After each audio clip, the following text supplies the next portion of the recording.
Boa tarde, pessoal. Vamos continuar com as nossas aulas da pandemia. Hoje vamos passar para mais um assunto que vai ser forma e característica das infraestruturas. Então nós estamos tratando nosso paciente, nós começamos fazendo anamnese, exame clínico, fizemos o plano de tratamento, fizemos o orçamento, claro, não na clínica da Unil, mas no consultório, teremos que cobrar pelo procedimento. Na clínica também. Fizemos os preparos dos dentes, aprendemos as técnicas da silhueta, a técnica dos sulcos do Schillenburg, quais as linhas de término que são adequadas para aquele tipo de trabalho. Fizemos os retentores intraarticulares, ou núcleo metálico, ou pino de fibra de vidro. Fizemos as coroas provisórias com uma daquelas técnicas já estudadas. Fizemos a moldagem do nosso trabalho, a montagem de trabalho que foi para o laboratório de prótese. Fizemos o registro oclusal, montamos no articulador semiajustável, chegou a mão do técnico de laboratório, do protético, fazer a peça para nós. Agora ele vai mandar a peça interna, que é a peça que a gente vai fazer a prova da infraestrutura, da parte que vai suportar a parte cerâmica, ou a parte acrílico, dependendo do material que é usado para fazer a prótese definitiva. Depende do que você combinou, o que você vendeu para o seu paciente. Então as mais comuns são as metaloplásticas, metal mais acrílico, quase não se usa mais hoje em dia coroas metaloplásticas, e as que são mais usadas, as metalocerâmicas, metal cerâmica, e as metal free, que são as peças de cerâmica onde não tem a infraestrutura de metal. É necessário uma infraestrutura em cerâmica, mas não a infraestrutura metálica, que é o que a gente vai ver durante essa aula de hoje.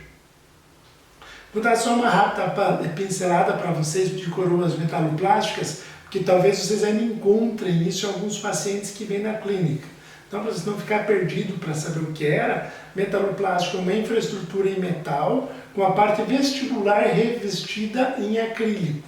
Somente a parte vestibular era revestida com a cor do dente, com um acrílico alto ou termopolimerizável que se encaixava na parte vestibular. Então, o protético faz toda a estrutura em metal, como se fosse uma coroa total metálica, porém na fase vestibular ficavam umas ranhuras de metal para fazer a retenção na parte acrílica, confeccionava seu acrílico, colocava, aí ou autopolimerizável, ou termopolimerizável, e essa peça vinha dessa maneira, a parte oclusal, parte lingual ou palatina em metal e somente a parte vestibular em acrílico. E também era muito comum quando era uma ponte fixa, quando eram vários elementos unidos, o segundo molar também vir todo confeccionado em metal, ele não vinha em acrílico, não via essa faceta, isso também era chamado na época de coroa veneer. Tá? Hoje, veneer é o termo usado para faceta, para laminado cerâmico. Antigamente, coroas metaloplásticas também era chamado de coroas veneer. Veneer por quê? Porque essa faceta vestibular era da cor do dente, era a única parte estética, entre aspas, da prótese. Tá? O trabalho foi usado por décadas, é muito bom, muito durável, uma facilidade de confecção, porque o protético tivesse um forno para fazer a fundição, ele fazia a fundição da peça em metal e depois fazia a acrilização da peça com acrílico alto termopolimerizado. Quando eu comecei a trabalhar há 30 anos atrás, dava uma diferença de preço muito grande entre as coroas metaloplásticas e as metalocerâmicas. Então eu também realizei alguns trabalhos em metaloplástica por causa de custo financeiro para o paciente. Às vezes ele não tinha condições de fazer o trabalho em metalocerâmica, a metade do preço era a metaloplástica. Hoje a realidade é totalmente diferente. Hoje vocês não vão achar nem protético que queira fazer metaloplástica. E se quiser vai cobrar praticamente o mesmo preço da cerâmica. Por que a cerâmica ficou acessível? Por causa do desenvolvimento dos fornos e do desenvolvimento do material cerâmico. Então, a partir da década de 50, os lançamentos das indústrias eram todos voltados para a cerâmica. Por que isso? Porque a cerâmica é o melhor material que nós temos hoje em termos estéticos. Tá? A cerâmica é o material que melhor reproduz todos os detalhes do dente, tá? Desde opacidade, fluorescência, translucidez. O protético ele consegue fazer uma cópia fiel do dente com o material cerâmico. Tá? É um material resistente, tem boa resistência tanto à tração quanto à compressão. E aqui está escrito resistência à tração e detalhamento não são adequadas. Essa fase já era, com as cerâmicas de hoje, todas essas propriedades mecânicas delas melhoraram, por isso que elas são bastante usadas. Inclusive elas são usadas agora para fazer infraestrutura em cerâmica, que são as coroas metal free. Normalmente as cerâmicas acrescidas com óxido de alumínio ou com zircônia são cerâmicas muito compactas, são cerâmicas, a gente chama elas de policristalinas. Elas são muito resistentes, por isso que elas são usadas para fazer a parte de infraestrutura, inclusive para prótese sobre implante e para fazer prótese de vários elementos, já temos cerâmica adequadas para isso. Então, dentro dos tipos de materiais para infraestrutura para próteses fixas, nós temos os materiais metálicos, são as ligas metálicas, quando a gente vai fazer uma metalocerâmica. Então faz a fundição da infraestrutura em metal, faz a prova no paciente, faz um novo registro de mordida, moldagem, transferência, volta para o laboratório aplicar a cerâmica. Quando a infraestrutura vem em cerâmica, alumina ou zircônia também faz a prova da peça.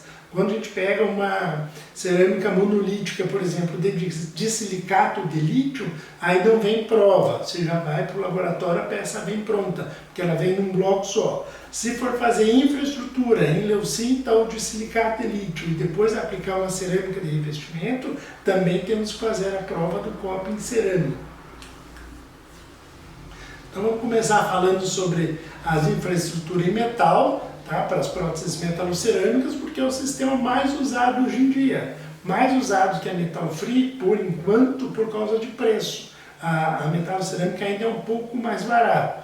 Com o passar do tempo vai cair em desuso, nós vamos ficar só com a cerâmica, porque todos os novos lançamentos da indústria odontológica com relação à prótese são no campo da cerâmica, tá? Uma área cada vez mais estética, então está eliminando o seu metal e colocando a cerâmica.